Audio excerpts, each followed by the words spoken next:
There is a force operating inside your life right now. You cannot see it, you cannot name it, but it is there. In every financial decision you make, in every opportunity you walk past, in every moment you get close to something better, and then somehow find your way back to exactly where you started. Most people call this bad luck, some people call it the economy. A few people, the ones who are really paying attention, call it what it actually is. A pattern, and patterns do not come from nowhere, they come from somewhere very specific. They come from the part of you that was shaped before you had any say in the matter. Before you understood money, before you understood yourself. Before you had the language to describe what was happening around you or inside you. Today I want to take you somewhere most financial content never goes. Not into spreadsheets, not into investment strategies. Not into the motivational territory of work harder, want it more, believe in yourself. I want to take you into the actual architecture of why you feel stuck. The neuroscience, the psychology, the invisible programming that runs underneath every financial choice you make quietly, efficiently, and almost completely outside your conscious awareness. Because here is what I have come to understand after studying this deeply. The people who change their financial lives really change them. Not just temporarily, are not the people who found the right strategy. They are the people who found the right understanding of themselves. Understanding of where their patterns came from. Understanding of why the mind does what it does with money, and what it actually takes to redirect it. That understanding is what this video is about. And if you stay with me, if you are willing to go to the places most people avoid, something might genuinely shift. Not next year, not after you earn more, right now in the way you see yourself. Let me start with something that will reframe everything that follows. The human brain was not designed for the modern financial world, full stop.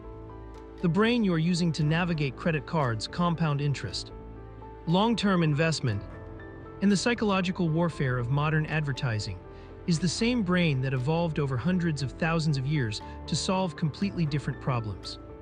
Find food, avoid predators, stay connected to the tribe, survive today. That brain is extraordinary at what it was designed for.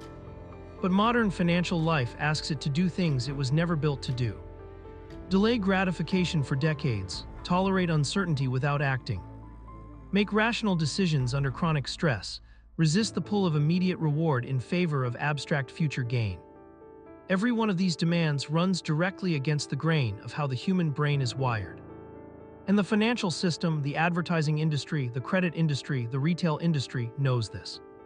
They have spent billions of dollars studying exactly how your brain works, exactly where its weaknesses are, exactly how to exploit the gap between what your ancient brain wants right now and what your modern life actually needs. You are not losing a fair fight, you are losing a fight that was designed to be unwinnable unless you understand the rules. And the first rule is this: your brain is not trying to make you wealthy. Your brain is trying to keep you alive. And in the ancient environment it was designed for, those two things were essentially the same. In the modern world they are often in direct opposition. Now let me go deeper. Because understanding that the brain was not built for modern finance is useful, but it is only the beginning. The more important question is this: why does your specific brain respond to money the way it does? Not the average brain, your brain. The answer lives in your personal history. Specifically, in the experiences that shaped your nervous system before you were old enough to consciously process them. Neuroscientists have established something that should change everything about how we talk about financial behavior. The neural pathways that govern your relationship with money, your instinctive responses to scarcity, to opportunity, to risk, to abundance were largely formed in the first 12 years of your life. Before you ever had a bank account, before you ever made a financial decision. Your brain was already building its financial operating system, based not on economic theory, but on what it observed, what it felt, what it learned through thousands of small, repeated experiences about what money meant in the world it was growing up in. If money in your early environment meant tension, if it meant the particular silence that falls over a household when the adults are afraid, if it meant scarcity, or shame, or the feeling of being less than, your brain encoded all of that. Filed it away, built neural pathways around it. Created automatic responses that activate every time money enters your awareness. Responses designed to protect you from the pain those early experiences produced. And here is what those protective responses look like in adulthood: avoidance. Not opening bank statements, not looking at account balances, not making financial plans, because making plans means confronting a reality that feels threatening. Impulsive spending, the nervous system seeking immediate relief from the low-level financial anxiety that never quite goes away.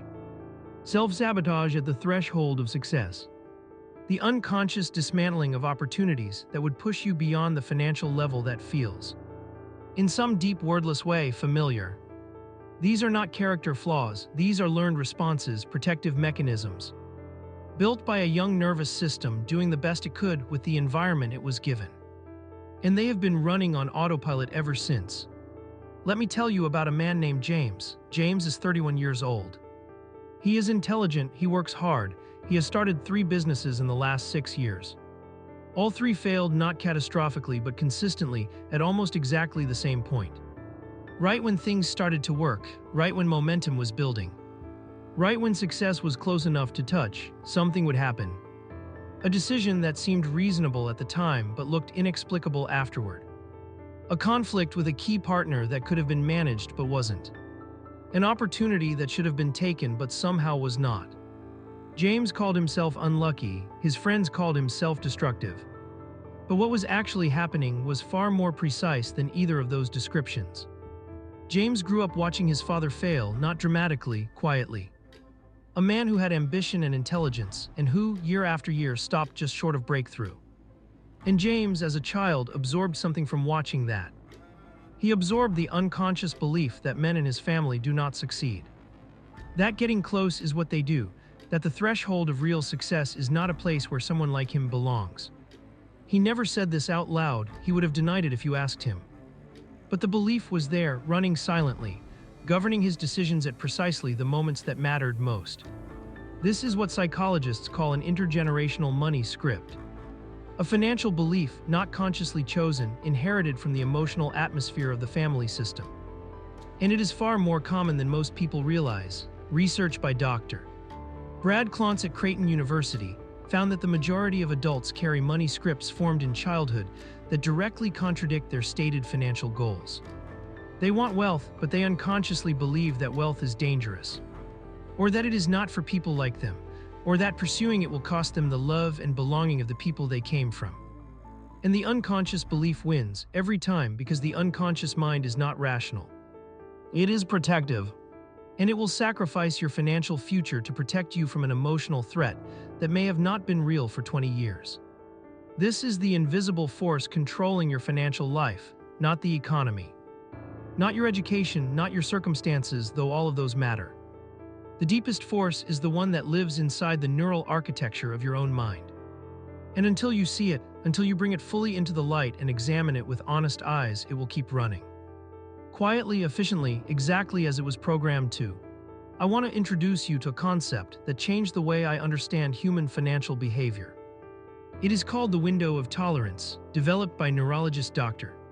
Dan Siegel. The window of tolerance describes the psychological zone in which a person can function effectively. Think of it as a range. Within that range, the nervous system is regulated enough to think clearly, make considered decisions, and tolerate the natural uncertainty of life. Above that range, a state called hyperarousal, the nervous system is overwhelmed. Anxious, reactive, impulsive, making decisions from urgency rather than clarity. Below that range, hyperarousal, the nervous system has shut down, numb, disconnected. Avoidant, unable to engage with difficult realities. Here is what this has to do with money. For many people, particularly people who grew up in financially unstable environments, the window of tolerance around financial matters is extremely narrow. Almost any financial stress, an unexpected bill, a difficult conversation about money, even just looking at a bank account balance pushes them outside their window, into hyperarousal where they make impulsive, fear-driven decisions, or into hyperarousal where they disengage, avoid, and pretend the problem does not exist. Neither state is conducive to good financial decision-making. Neither state allows for the kind of calm, clear, long-term thinking that financial stability requires. And the cruel irony is this: the people with the narrowest window of tolerance around money are the people who face the most frequent and intense financial stressors. While people with wider windows, people whose nervous systems were regulated by stable, secure early environments, face fewer stressors, and are better neurologically equipped to handle the ones they do face. This is one of the deepest and least discussed forms of inequality in modern life. Not inequality of income, inequality of nervous system regulation. And you cannot close that gap with a budget spreadsheet. Now I want to talk about something that the self-improvement industry almost never addresses honestly.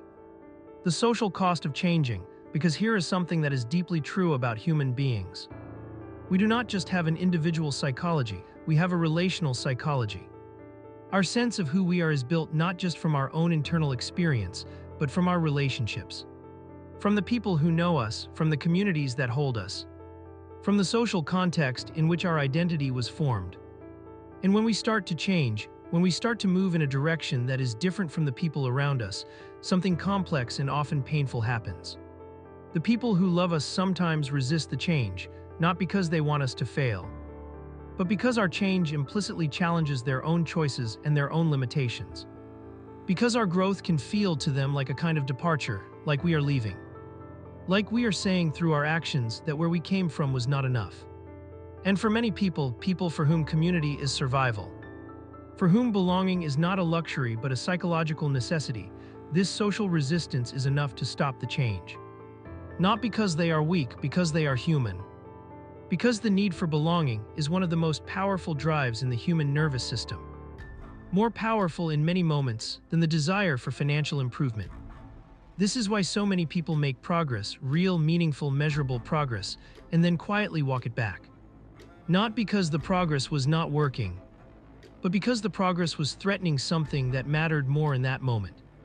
The relationship, the belonging, the sense of being known and accepted by the people they love. Understanding this dynamic does not make it easier to navigate, but it makes it possible to navigate consciously, rather than being pulled back by a force you could not see. And conscious navigation is everything. Let me talk now about what actually changes financial trajectories. Because I have spent a long time studying this, looking at the research, looking at the stories of people who genuinely broke patterns that had held their families for generations, and the pattern of change is remarkably consistent. It almost never starts with money, it starts with a moment of seeing. A moment in which something that was invisible becomes visible, a conversation, a book, a video, an experience that cracks open the usual way of seeing and reveals something that cannot be unseen. In that moment, a question becomes possible that was not possible before. Not what should I do with my money, but why do I do what I do with my money? That question, sitting with it honestly, following it into uncomfortable places, is the beginning of everything. Because once you understand why, once the pattern becomes visible, you have something you did not have before. A choice, not a choice between two financial products. Not a choice between two strategies, a choice about identity. About who you are going to be in relation to money, consciously, deliberately. On purpose rather than reactively, automatically. As a product of programming you never consented to. That choice does not solve everything overnight, but it changes the direction. And direction over time is everything. Now let me give you something concrete. Because I do not want this to stay abstract. I want to give you a framework not for managing your money, but for understanding the psychological forces that are managing you. The framework has 3 layers. The first layer is the belief layer. What do you actually believe about money, not what you think you should believe? Not the enlightened, rational beliefs you would recite if someone asked you. The actual beliefs, the ones that show up in your behavior when no one is watching. The ones that surface when you are stressed, when an opportunity arrives. When your account balance drops below a certain number. These beliefs were formed early. They are often invisible precisely because they are so fundamental, so woven into the fabric of how you see the world that they do not register as beliefs at all. They register as reality, as just the way things are. The work at this layer is excavation, asking the uncomfortable questions. Writing down the sentences that surface when you think about money without censoring yourself. Money is, people who are wealthy are, I am the kind of person who. In my family, money always meant. The answers to those questions are the architecture of your financial life. And seeing them clearly, however uncomfortable, is the first act of genuine financial agency. The second layer is the emotional layer. What does money feel like in your body? Not what do you think about it, what do you feel when you check your balance? What do you feel when you think about asking for more money at work? What do you feel when you imagine yourself genuinely, sustainably wealthy? For many people, that last question produces something unexpected, not excitement. Anxiety, fear, a vague sense of wrongness, as if wealth is dangerous or undeserved or incompatible with who they are. That emotional response is data. It is telling you exactly where the work is. And the work at this layer is not to override the feeling. It is to get curious about it, to ask, where did this come from? When did I first feel this way about money? What experience taught me that abundance was something to be afraid of? The third layer is the behavioral layer. What do you actually do with money? Not what you plan to do, not what you intend to do. What do you actually do repeatedly when real money is in your hands? The patterns at this layer are the surface expression of everything happening at the belief and emotional layers beneath. And they cannot be permanently changed at the behavioral level alone. You can impose new behaviors through willpower, but willpower is a finite resource. And the moment it depletes, the moment you're stressed or tired or emotionally overwhelmed, the old behaviors return. Because they are being driven by forces that willpower cannot reach. The only way to create lasting behavioral change is to work at all three layers simultaneously. Identifying the beliefs, feeling and processing the emotions. And then, from that place of greater clarity, choosing new behaviors. Not as an act of discipline, as an act of identity, this is the framework. It is not quick, it is not simple, but it is real, and it works at the level where the problem actually lives. I want to talk about something that I think is one of the most important and least discussed topics in the entire conversation about money. The difference between information and transformation. We live in the most information-rich environment in human history. Every piece of financial knowledge ever assembled is available to you right now, for free in the device in your hand. Compound interest, index funds, debt payoff strategies, tax optimization. Real estate investing, the psychology of negotiation, all of it available now. And yet financial stress in America is at historic levels. Consumer debt is at historic levels. The gap between financial knowledge and financial behavior has never been wider. Why? Because information is not transformation. Information changes what you know. Transformation changes who you are, and financial behavior is a product of who you are, not of what you know. This is the central failure of the personal finance industry. It has built an entire ecosystem around the assumption that the problem is informational, that if people just knew enough, they would behave differently. But the evidence accumulated over decades is unambiguous. More information does not produce better financial behavior in people whose underlying psychology has not changed. It produces more informed people making the same self-defeating choices, with better vocabulary to describe why they are doing it. The transformation that actually changes financial trajectories is psychological. It happens at the level of identity, at the level of the unconscious beliefs that filter every piece of information through the question, does this apply to someone like me? And until the identity shifts, until the answer to that question changes, the information remains just information. Interesting, temporarily motivating, and ultimately powerless against the gravity of the pattern. Now I want to speak about something that requires a particular kind of honesty. The role of grief in financial transformation. This is something almost no one talks about. But I believe it is essential, because for many people the financial patterns they carry are not just habits. They are inheritances. They are the psychological legacy of parents and grandparents who struggled and suffered, and pass the residue of that struggle forward through the family system without ever meaning to. And changing those patterns, while it is necessary and possible, also involves a loss. A loss of the familiar, a loss of the identity that was built around those patterns. And in some profound way, a loss of connection to the people who first carried them. Because when you decide to be different, when you decide that the financial story of your family ends with you, you are doing something that can feel, at the emotional level, like a kind of betrayal. Like leaving people behind, like saying that what they lived was not good enough. Even though that is not what it means at all, what it actually means is this. It means you love them enough to carry what they gave you, and you love the future enough to set it down. It means you are the person in the lineage who finally had the awareness, the tools, and the courage to interrupt the cycle. Not because you are better than those who came before you, but because you came later, and coming later you had access to things they did not. Understanding, language, permission. The permission to see the pattern clearly and choose differently. That is not betrayal. That is the deepest form of respect for everything they went through. Because what they went through was real and hard and worthy of being seen. And the best way to honor it is not to repeat it, it is to build something from it. Something better, something that they in their best moments would have wanted for you. Let me bring everything together now. We have talked about the neuroscience of scarcity and what it does to decision-making. We have talked about the childhood origins of financial identity and how the nervous system encodes early experiences into lifelong patterns. We have talked about the window of tolerance and what it means that some people navigate financial stress with fundamentally less neurological capacity than others. We have talked about the social cost of changing and why belonging can sometimes feel more urgent than growth. We have talked about the three-layer framework: belief, emotion, behavior, and why lasting change requires working at all three levels simultaneously. And we have talked about grief, about what it means to be the person in your family who finally says, "This ends with me." All of that is the foundation. Now I want to give you 3 practices. Not tips, not hacks, practices. Things that, done consistently, will begin to shift the internal architecture we have been talking about.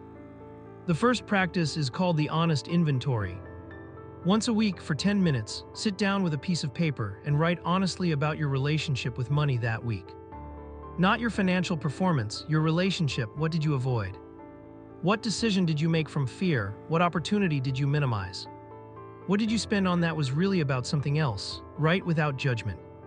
The goal is not self-criticism, the goal is visibility. Because every pattern you can see clearly has less power over you than it did when it was invisible. The second practice is identity scripting. Every morning before you engage with the world, write 1 sentence. Not an affirmation, an identity statement. Something that describes not who you wish you were, but who you are in the process of becoming. I am someone who looks at difficult financial realities without flinching. I am someone who makes decisions from clarity rather than fear. I am someone who is building a different financial story than the one I inherited. Write it, read it, let it sit in the nervous system before the day begins. Done daily, over weeks and months, this practice begins to shift the self-concept at the level where it lives. Not the intellectual level, the felt sense level, the level where identity actually governs behavior. The third practice is what I call the future conversation. Find a quiet moment. Imagine yourself 5 years from now, the version of you who has done this work, who has shifted the identity, who has interrupted the patterns, who has built something real, and ask that version of yourself a question. What did you have to let go of to become who you are? What was the hardest part? What do you wish you had understood earlier? Then listen, not analytically. Not with the part of your mind that evaluates and critiques. With the part that knows, the answers that come are not predictions, they are maps. They are your own deepest intelligence telling you what the work actually is. And the work is always more interior than we expect, more emotional. More about who we are than about what we do. Here is what I want you to carry from this video. You are not stuck because you are failing. You are stuck because you are human, because you are operating with a nervous system shaped by experiences you did not choose, inside a financial system designed to exploit exactly those patterns, without anyone ever having the honesty to show you what was actually happening.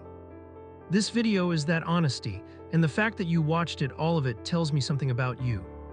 It tells me that some part of you already knows that the old story is not the true story, that the pattern is not the destiny, that the version of you that exists on the other side of this work is real and reachable and worth every uncomfortable, disorienting, grief-laced step it takes to get there. I believe that, and I think, somewhere underneath everything that has told you otherwise, you believe it too. If this video moved something in you today, if it named something that has lived in you without a name, I want you to do 3 things. First, comment the word awake below, not because it is a trend, but because something in you just woke up a little more. And naming that publicly makes it real in a way that staying silent does not. Second, hit the like button, not for the algorithm, as a promise to yourself. A commitment that you are taking this seriously, that this is not just another video you watched and forgot, but a moment you are choosing to mark. Third, subscribe, because this channel exists to go deeper than the surface. To bring psychology and neuroscience and real human truth into the conversation about money, in a way that respects your intelligence and honors the complexity of what you are actually dealing with. We are just getting started, The next chapter of your financial life does not begin when the circumstances change. It begins right now, in this moment, in the decision to see clearly, to feel honestly. To choose one small courageous step at a time, the person you are becoming. That person is already inside you, they have always been there. Waiting for exactly this moment, go meet them.